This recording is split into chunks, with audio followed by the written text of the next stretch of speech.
obviamente Eduardo, pero Eduardo es una persona muy vinculada al deporte de la natación, en la parte como dirigente, está muy vinculado a este deporte, es un antiguo directivo del Panatlón chileno, pues fue su primer presidente del Panatlón Club Santiago. Así que agradecerle a Eduardo su aporte y participación.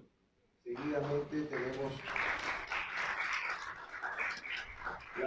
la presentación y conferencia de Atilio Garrido de Uruguay. Es un periodista deportivo desde el año 67, corresponsal de prestigiosos medios de comunicación, trabajó en el staff de comunicación de la FIFA, aporta diferentes materiales en temas de investigación periodística deportiva, está muy vinculado a temas de la Conmebol y muchas otras participaciones a nivel internacional. Atilio es un alto exponente del periodismo uruguayo, a quien le doy la más cordial bienvenida.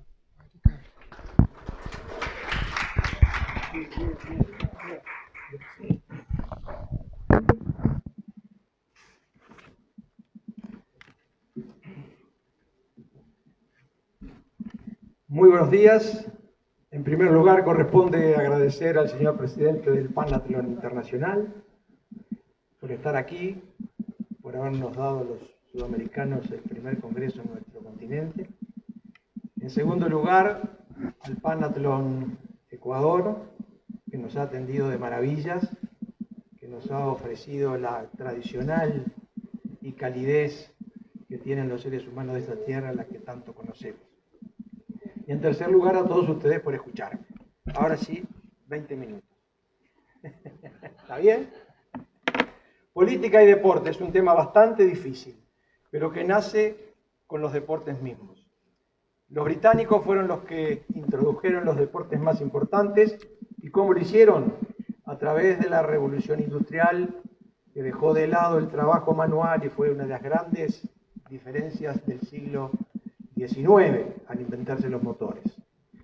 Los británicos, con su sentido de colonización, llegaron a todos los puertos del mundo. Nos vamos a concentrar solamente en América del Sur, que es por donde ingresan los deportes, por los puertos, salvo en Ecuador, porque en Ecuador, cuando van a hacer el tren, o sea, el negocio más importante de la revolución industrial en el mundo fue la construcción de los trenes, tranvías, los ferrocarriles.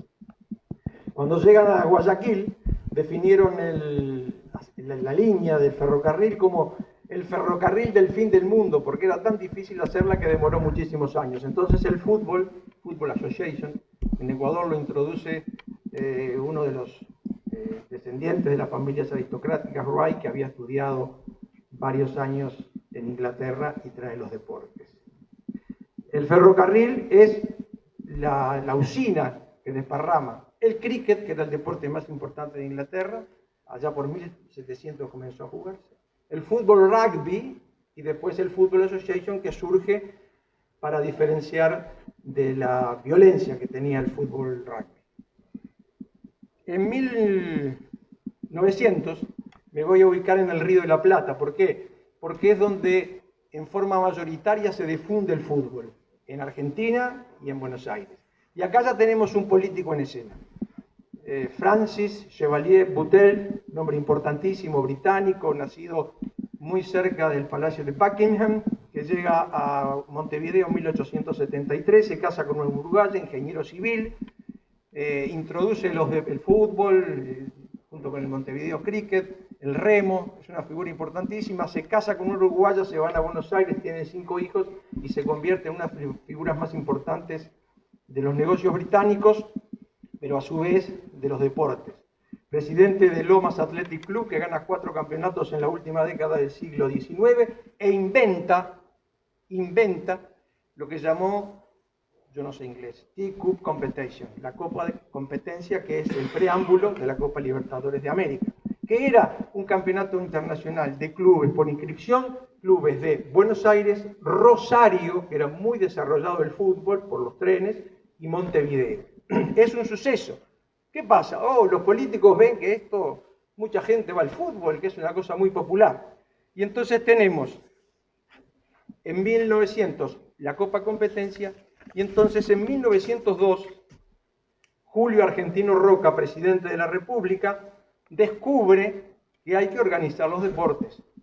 Y a su yerno, aquí hay varios italianos, el barón Antonio de Marchi, le da la instrucción de que ponga en marcha lo que se llamó Sociedad Esportiva Argentina, que era intentar agrupar todos los deportes. Pero el fútbol siempre fue medio reticente. Chevalier Boutel, con la mano de la Asociación Argentina, que pasa a conducir desde 1900, hace una locura impensada para estos tiempos. Vienen a jugar al Río de la Plata el Southampton, 1904, el Nottingham, 1905, los británicos de Sudáfrica en 1906. El fútbol explota, se populariza, el Everton y el Tottenham en 1905. Argentina estornuda, los uruguayos nos resfriamos. El barón de Marchi había puesto en marcha la Sociedad Esportiva Argentina. El presidente de la República del Uruguay, don José Valle y Ordóñez, una figura muy importante que introdujo el estatismo en nuestro país, manda un proyecto del Parlamento para crear los Juegos Deportivos Montevideanos.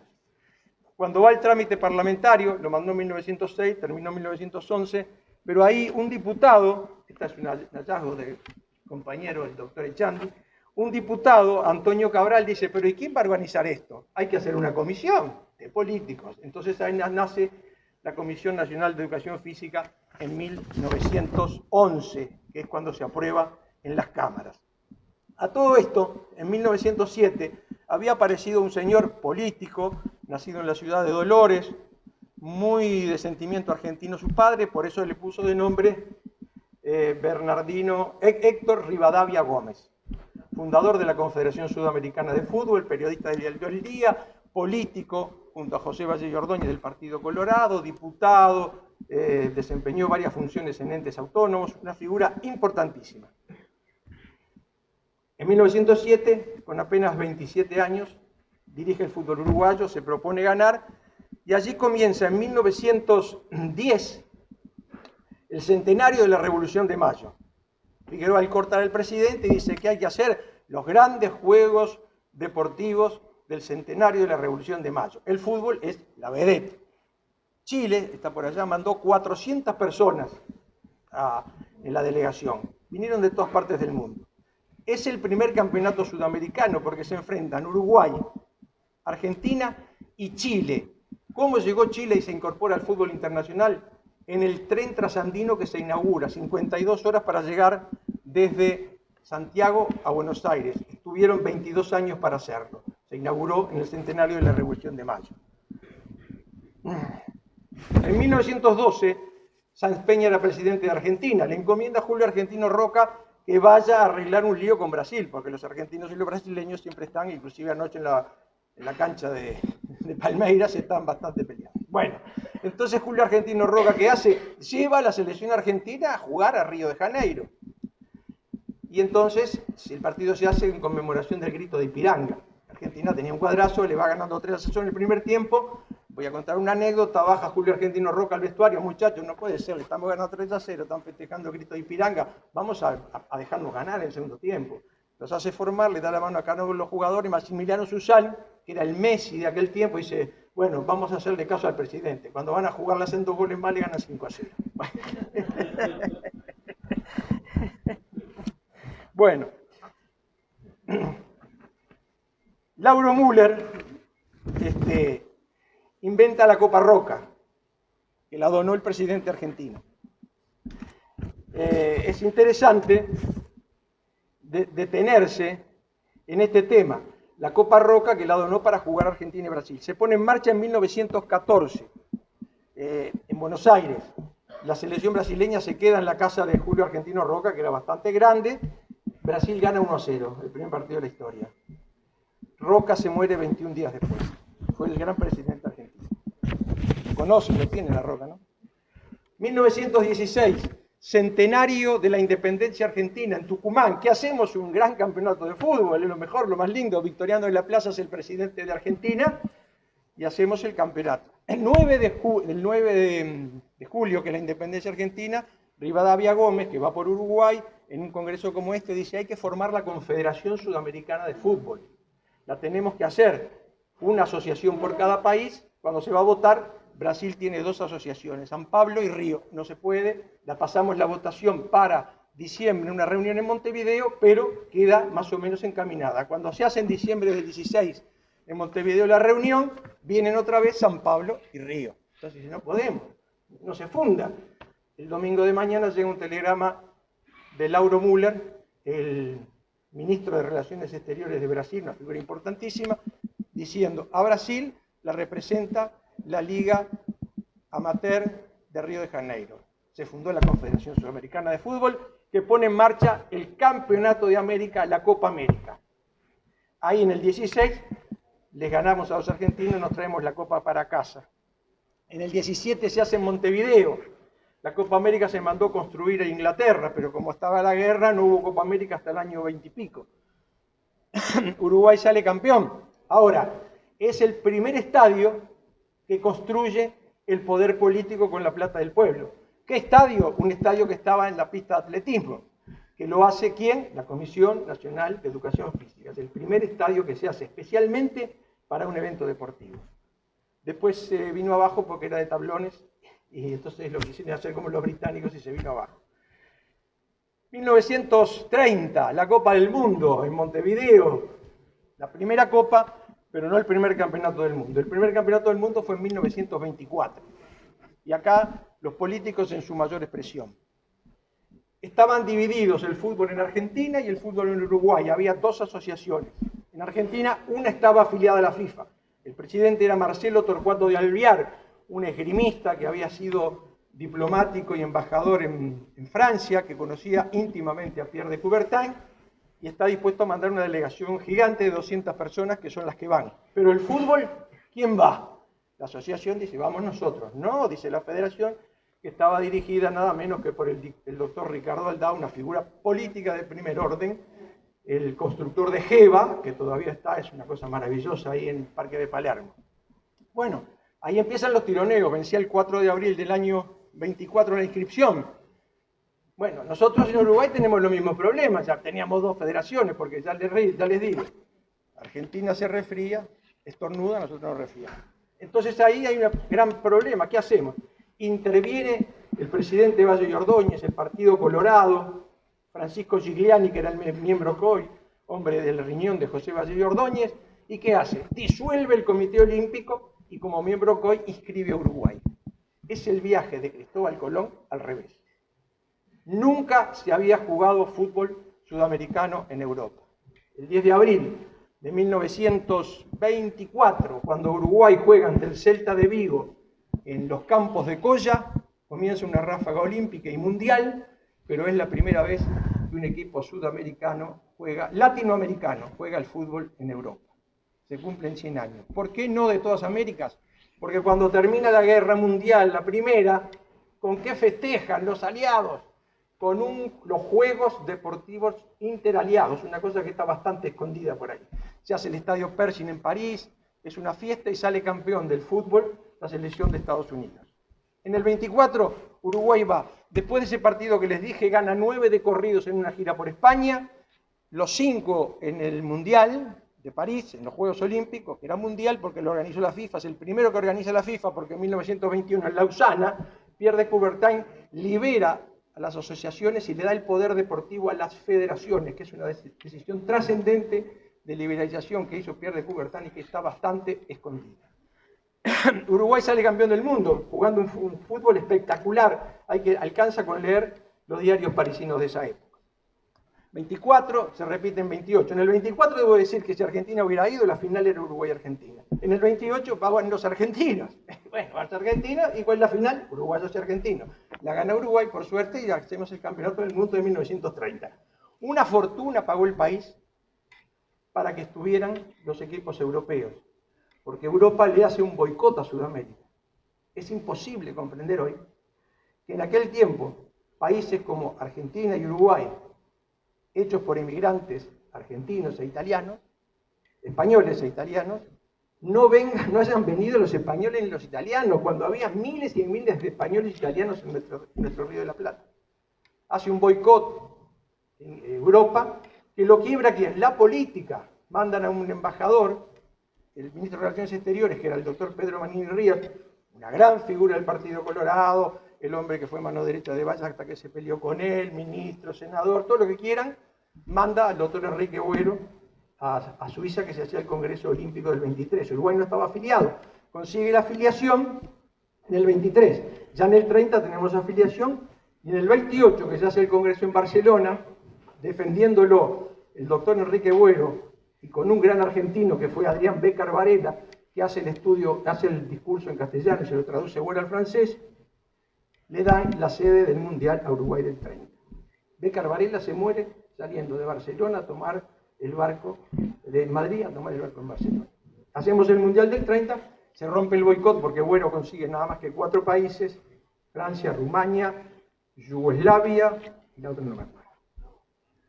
Mundial del 30, un éxito, la FIFA hacia adelante. En el 32 no hay mundial en los Juegos porque ya la FIFA tenía su propio mundial que venía del 24, se pelean allí con el presidente del Comité Olímpico, que era André Valle-Latour, y en el 36 tenemos los Juegos en Alemania, más políticos, eso ninguno. Hitler en la tribuna esperando que su atleta le ganara los 100 metros a Jesse Owens, imposible. Fue Hitler a ver jugar uno de los partidos de waterpolo que tenía el equipo uruguayo, que era bastante bueno.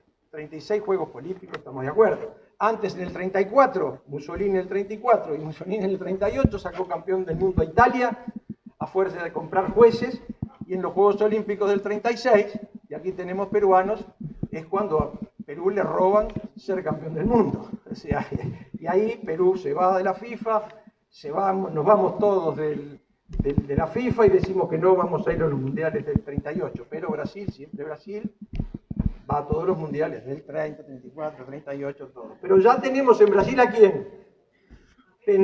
No, a Pelé no, tenemos a Getúlio Vargas, que es el ideólogo de que Brasil haga el campeonato del mundo del 42 y salga campeón del mundo. Pero hubo guerra, entonces se posterga. Cuando termina la guerra, ya Getúlio no estaba porque lo había traicionado el general Gaspar Dutra, que era el presidente militar. Entonces es el que lleva adelante el mundial. Era la fiesta de que Brasil tenía que ganar el mundial y el presidente ganaba el mundial, y las elecciones que eran el 3 de octubre del 50 las ganaba Brasil, la ganaba el candidato de Gaspar Dutra, que era Eugenio Gómez. Bueno, tienen la suerte o la desgracia que Uruguay gana la final 2-1 en el Maracanazo, y entonces ¿quién pierde? Pierde el Gaspar Dutra la elección, y ¿quién la gana? El que había sido traicionado, nuestro amigo Getúlio Vargas, que después termina suicidándose siendo presidente de Brasil. En el año 54 ya estamos caminando hacia nuestros días. El fútbol ya es pasión de multitudes. Como quiero ser estricto con el cumplimiento del horario, voy a hacer los últimos comentarios de mi charla.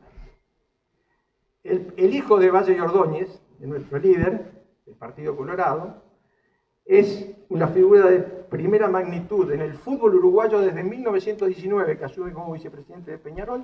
En el año 23 y 24, cuando vamos al Campeonato del Mundo en París, es el presidente de la asociación, porque Atilio Narancio, que era el presidente, lo había puesto Valle como una figura que sustituyó a Pedro Marini Ríos cuando éste se apartó de Valle, estaba de viaje porque se fue a operar a Estados Unidos. Entonces, Valle Pacheco, el hijo de Valle y Ordóñez, recibe a los campeones del mundo y olímpicos.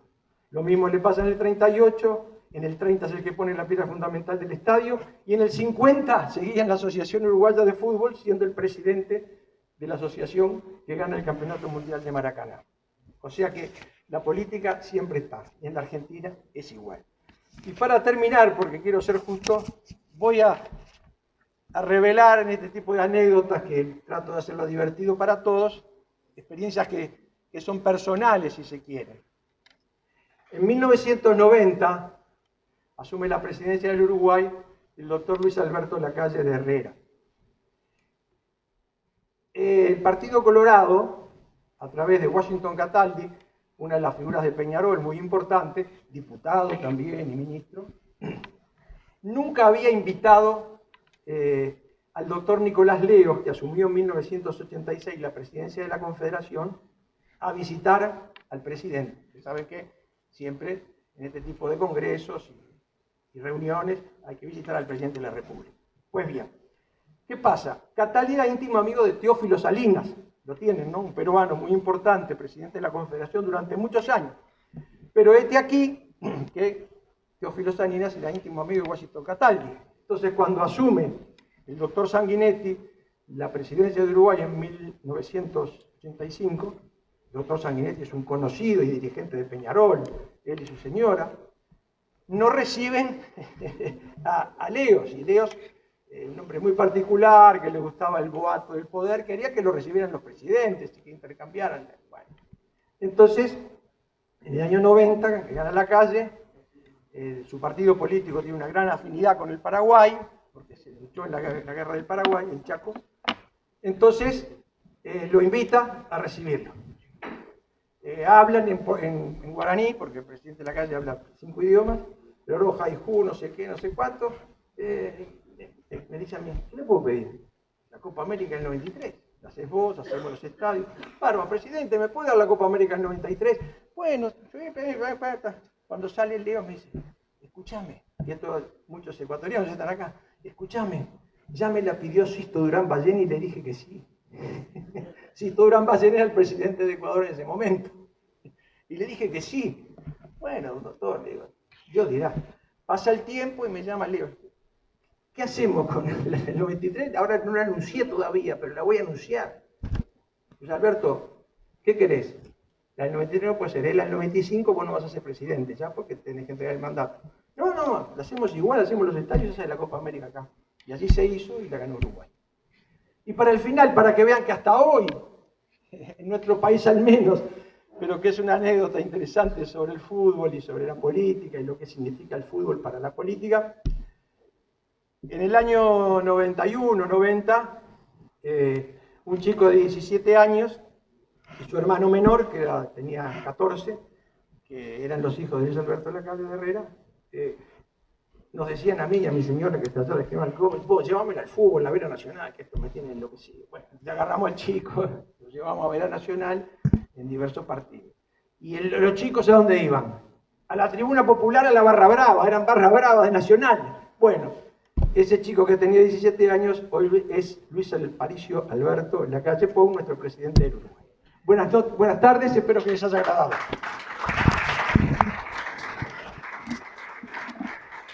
Gracias.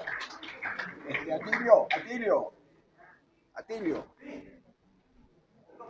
Va a tomarnos una foto acá. ¿Eh? Una foto. Ah, la foto con el presidente, espere.